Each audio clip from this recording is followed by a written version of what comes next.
இப்போ சோஷியல் மீடியால ஒரு டிபேட் போய்க்கிட்டு இருக்கு. அதாவது 2 டைரக்டர்ஸோடைய ரசிகர்கள் மத்தியில ஒரு டிபேட் போய்க்கிட்டு இருக்கு. லோகேஷ் கனகராஜா இல்ல மாரி செல்வராஜா அப்படின்றது தான். ஆக்சுவலா லோகேஷ் அவர்கள் வந்து சொல்லியிருப்பாரு, சினிமா வந்து அவர பொறுத்தவரைக்கும் ஒரு என்டர்டெயின்மென்ட். அதுக்கேத்த மாதிரி அவர் வந்து டைரக்ட் பண்ணுவேன் அப்படின்ற மாரி சொல்லியிருக்காரு.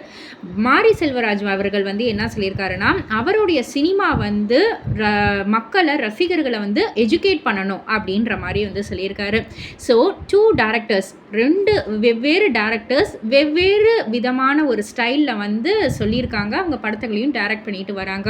ஸோ இதில் எந்த ஸ்டைல் ஆஃப் ஃபிலிம் மேக்கிங் வந்து பெஸ்ட்டு, எது வந்து இப்போதைக்கு தேவை அப்படின்ற மாதிரி ஒரு டிபேட் தான் போய்கிட்டு இருக்கு. ஸோ உங்களுடைய கருத்துப்படி எந்த ஒரு ஃபிலிம் மேக்கிங் வந்து இப்போ வந்து தேவை, லோகேஷ் கனகராஜ் ஸ்டைலா இல்லை மாரி செல்வராஜ் ஸ்டைலா அப்படின்றத கீழே உள்ள கமெண்ட் பாக்ஸில் குறிப்பிட்டு சொல்லுங்கள். அண்ட் மறக்காமல் சினி வேர்ல்ட் சேனலை சப்ஸ்கிரைப் பண்ணி பக்கத்தில் உள்ள பெல் ஐக்கானை கிளிக் பண்ணிவிடுங்க.